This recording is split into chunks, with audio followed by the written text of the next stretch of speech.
Oh, I love those Obergruppenführer patches on his collar. I was having a tough time watching this and looking at the collar patches because no one had SS on it, and I had to look it up. That's the kind of person I am. Right, because Eichmann just has a blank one. Yeah, well, the blank one means they're part of the Reich Central Office. Right, the RSA. Because they were a unit before, during the 30s, there were unit patches, and so you have like first, second, third SS. If you were above it all, you had no SS unit. Yeah, I was wondering because it looked like the filmmakers were afraid to put it on the uniforms, on the costumes. No, because they had that fat slob in. He was in the shit yellow, as they used to call it. The party uniform. The golden pheasant. This guy? Klopfer. Huh? That guy. That guy? Klopfer, yeah. He was also in Valkyrie. Yeah. Oh yeah. Uh-huh. So in the Chris McQuarrie in this commentary for Valkyrie talks about how they got a bunch of people from Downfall and a bunch of people from Conspiracy, and see if you can they spot sure them all did, while you're watching the movie. Yeah, that's true. Well, this was a hell of a movie. It was just it was dry, and it felt extremely factual because it was extremely factual, right? Based on the transcript. Here's my only complaint, and I just found this out. I thought it was Martin Luther who was the stenographer, but he obviously wasn't. He's the guy who did not destroy his minutes that they sent out after. That they ordered to have destroyed. See, he wasn't on the premises. He wasn't. And they found those. He was there. In the Ministry of the Foreign Affairs Office, like in 46. 47. Said, oh, what's this? 47. Yeah, 46. Oh. Well, but so that's an important fact, because that's why almost no one had any consequences for this. Yeah. That's why so many of these people died in the 80s or died in a car accident in the 50s or whatever. By the way, that car accident in the 50s probably was the Mossad. Yeah. That's what they were up to back then. Wilhelm Stucker dying in a car accident right after everyone decides he's not guilty of anything. But so the Nuremberg trials happen, and then after the Nuremberg trials happen, they find this cache of documents that includes the minutes for the Wannsee conference. And then even then, it takes them a while to actually process it and figure out what it says. So by the time they're done with all of that, everyone's trial except for Eichmann's is over. Eichmann is the only person where any of this comes up in their actual right, because they question him a lot about that at his trial. Right. Well, he was hanging in Argentina. Yeah, he was captured in Argentina. Remember the beginning of what was the movie we watched? Hannah Arendt. We've covered these guys pretty well. Yeah, they you think. Turns out they have an outsized impact on history. Yeah. Well, no fooling. This one meeting changed everything in Europe for decades, up to this day. Actually, you can see echoes of this going on in Ukraine. It's kind of strange. And what do you think of the casting of this guy as him? I didn't like it. You know what? That Reinhard Heydrich is such a distinctive looking person. I was hoping they would get someone as angular and cold looking. Somebody like save that for the next movie. I'm just saying. Yeah. They wish they. I was thinking this before I saw the next movie, but because he's kind of has a weird friendly countenance. You know what I'm talking about? But that. Yeah. Cinematically, I thought that actually worked. Yeah. He's back to the banality of evil. It's not even just the banality. It's he's enjoying himself. Yes. He's having a great time. Look at these fuckers behind me. I mean, but it's not even that enjoying themselves.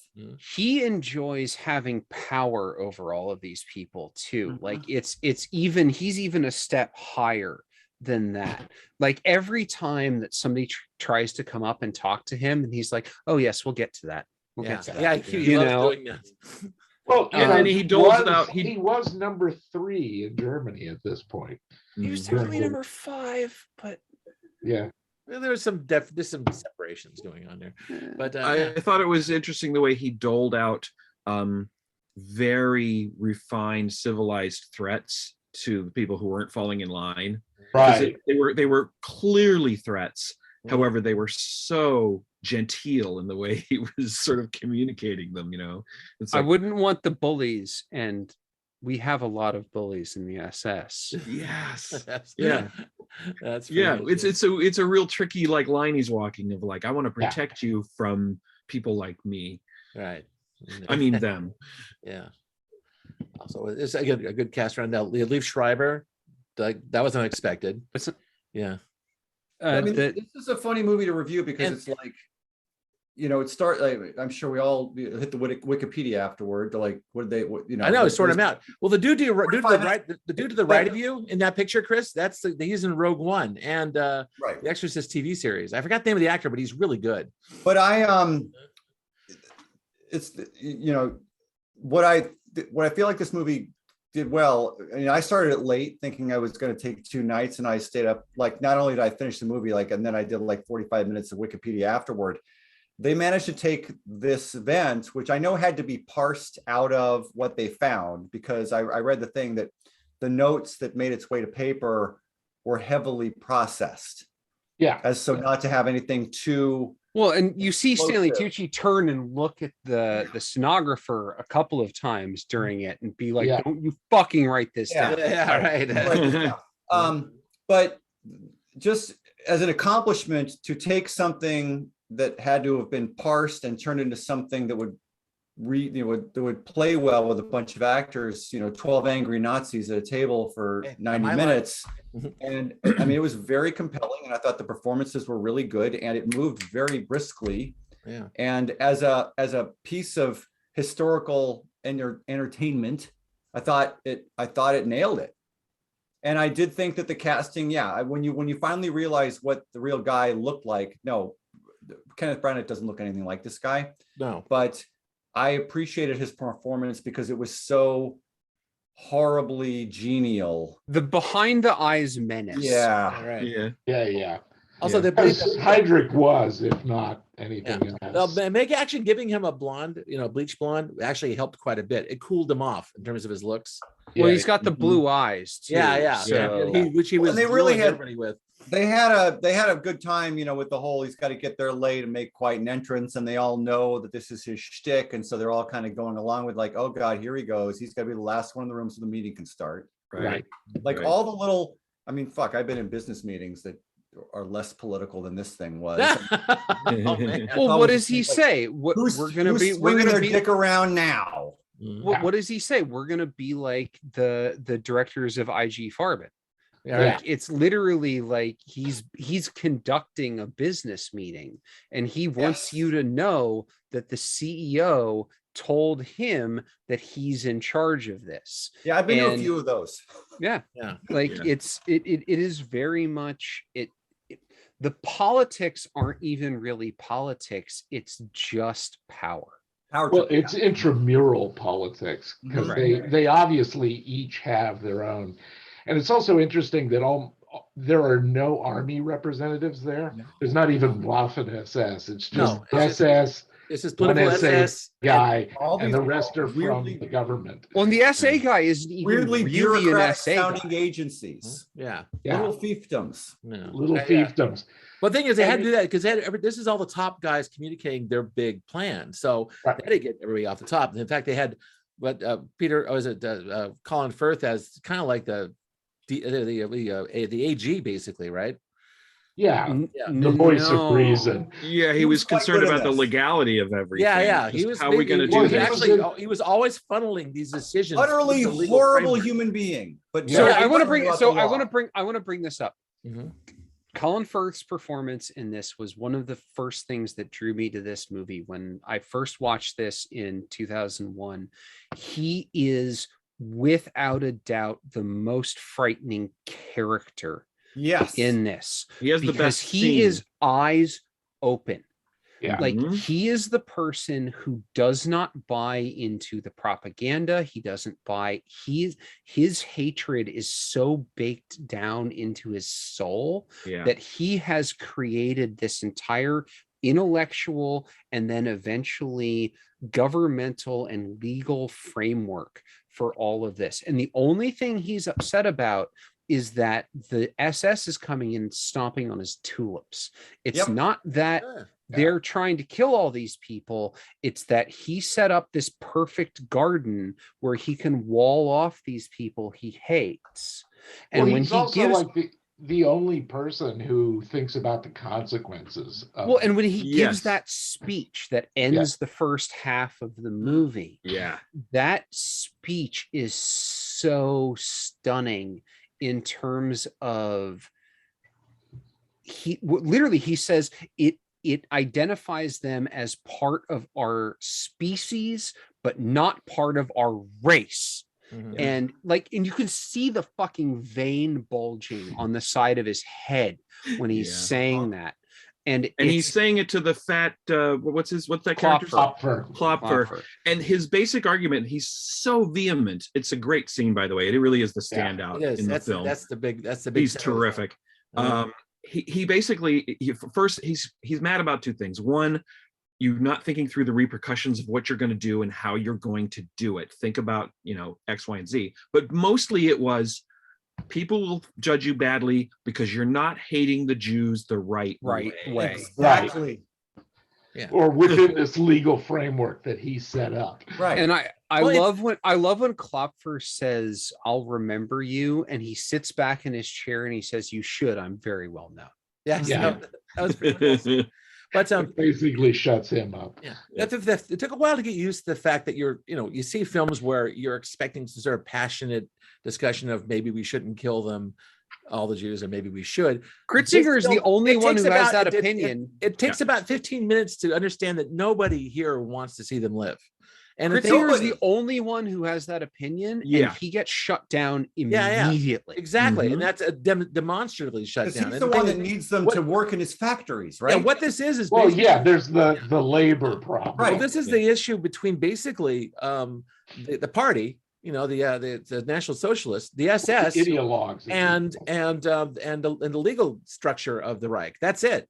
These guys are simply figuring out who is in charge of what and how they're going to do it. That's all. Yeah. It's Yeah. like it's like a corporate meeting. They're just trying to Which figure which out is what part of the interesting factory these guys are going to be running. That's it. Yeah. Well, and which it is a interesting factory. because, Yeah. they mention IG Farben, but also this would be a good companion piece with Trial at Nuremberg, because there they didn't choose the big Nazis put on trial. They chose the judges That's right. who had basically were implementing all of the things that Zucker invented and wanted. All right. But- And do you remember which character was Maximilian Schell playing in The Man in the Glass Booth? He's Remember? supposed to be kind of like Eichmann. Man, Was he- Eichmann so is- it wasn't a specific character, it was just representative. Yeah, it was Yeah. just representative. He's not Yeah, that's it. specifically Eichmann. That's a heck of a memory, man. That's one of the first art films I saw. What, Yeah. Man in the Glass Booth? And yeah, exactly. I saw it on Z Channel in the 70s. Okay, yeah, same here. I think it's the 21st and the Z and we had it on HBO. No, But, this movie was masterfully done, great performances, but just hanging over the whole thing is just how incredibly fucking awful it all was. Mhm. And I mean, yeah, you're not hating the Jews the right way. You're not going to kill them the right way. You're not like going to put them in fucking ghettos in the right way and like that and that. And when they finally get around to the how, like I had to take a moment and like I wasn't even kidding. Like I'm gonna need two shot glasses for this yeah, the yeah, second I see half that. of this movie, because that was really tough to listen to. When Mhm. Tucci starts reading out the statistics, Mhm. Yeah. and Yeah. Mhm. And it's like, and then they get to, what is it, 2,300 in an hour? We're going to be capable of, or something? 2,500. 2,500. And it's like, oh my God. I know. It It's was like that- 24 hours a Calculator. day. Your brain Everybody's starts- eyes were bugging at that table when he said that too, but they Yeah. didn't. They believed that's it. that's one of the amazing scenes in this is when everyone realizes the gravity of what they're talking Yeah. about. Yeah. Mhm. Even a pig like Klopfer has that moment Of shock. being like, 2,500 an hour. that's That many? 60,000 people a day. Yeah. Uh-huh. But the SS were like, "That's what you got to do if Yeah. you want to do it." Yeah, this is the problem we're trying to solve. I'm going to break down for you because I've done the math on the equation. Right. We've done the projection. German industrialization of death. All right. Well, this is such an odd film to appreciate in terms of like assign it and watch it, because you like it for what it's doing and how the performances go, but there's a like a wall of resistance to not liking it too much. I like it as what an they're actor. talking about. I mean, there's a point in the middle of the film where they break out the food. They break out all the big plates of like, sliced ham like that. And it kind of like, man, it makes me kind of hungry. Then I stop and says, what the fuck am I talking about? You know what I mean? Because you're grasping for anything that isn't it just makes them more human, Yeah, it was bizarre because I was trying to empathize with like, that's like a pretty good meal, but Jesus Christ, who's eating it? You know what I mean? But you're grasping for anything that isn't what they're talking That's about. exactly right. That's which is one of the reason that I really, really love this movie is the acting. The acting in this movie across the board is top fucking notch. Agree. And this is people locked in a room together until something happens, and every single one of them commits 100% to what they're doing. There are no bad performances in this movie. Agree. And there are several standout performances in this movie. Like this is Colin Firth for sure. Yeah, and Colin Firth at this point was best known for Sense and Sensibility. He hadn't done Bridget Jones yet. That's right after this. Yeah. A year or two later. Sense and Sensibility, I think, would have been the thing he was most known for. Go ahead. But like Mr. Darcy. Yeah. Of course he was. The bizarre parallel for this for me, it was watching this and realizing that Frank Pierson, the guy who like produced 70s veteran. Yeah, he wrote Cool Hand Luke. Yes, he did. And so there's like this bunch of guys together, talking. It was a weird connection between the two movies. You get the guy who can shoot a ensemble cast in a stage like performance to do this. Like that's what you want. Oh, yeah. What was fascinating to me though is like I've commented a couple times in the last couple of weeks about I felt like I was watching a filmed play, and this is a filmed play, right? But it didn't feel like that. No, it was very no, it actually moved along quite it moved. well. I didn't even think it was not claustrophobic. I never felt like what it wasn't. What's the well? Part of it is it takes place in real time, right? That was near real time.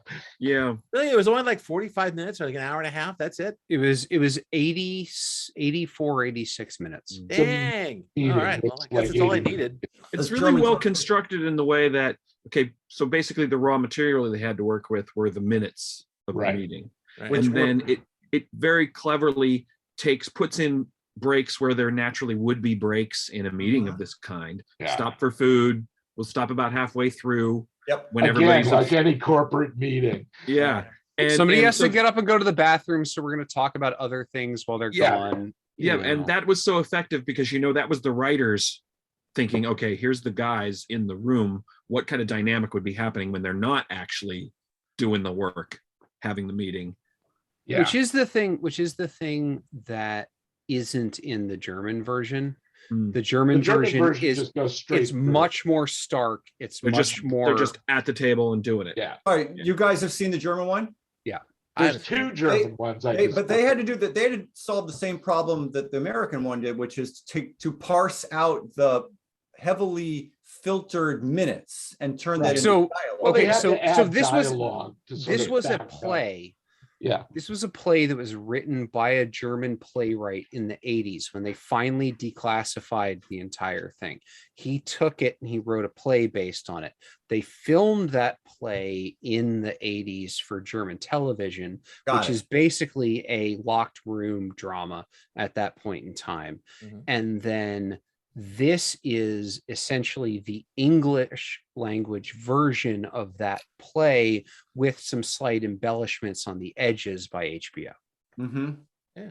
So the dialogue was written. It was just written in German before this. Got it.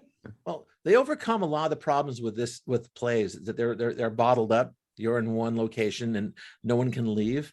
The film is so well made in terms of the cinematic movement, angle, you're inside, you're outside, you're moving around with people, you're attending to the side issues. Like, I'm sure there was nothing on the transcripts about him laying out food or watching that guy spill a plate and getting mad at him, right? But there's flavor in it that is outside of those that's the transcripts. frilling on the edges. Yeah, I'm talking but that thing about, that makes it real. That makes it not just 12 angry Nazis. It actually makes it like you're a it just makes it more horrible. It makes it more horrible. It actually does. Because it shows you that they're humans. Yeah. What's that quote, John, about the things that are very specific tend to be really general in movies? Yes. Yeah, and that's what we're talking about. Yeah. That's very much going on here. Does a great job in the first act of setting up tension as the people are arriving, and then the staff are so nervous about getting everything right. When he tells her to smile, it's going to be a good day when he's putting the coat on. Yeah.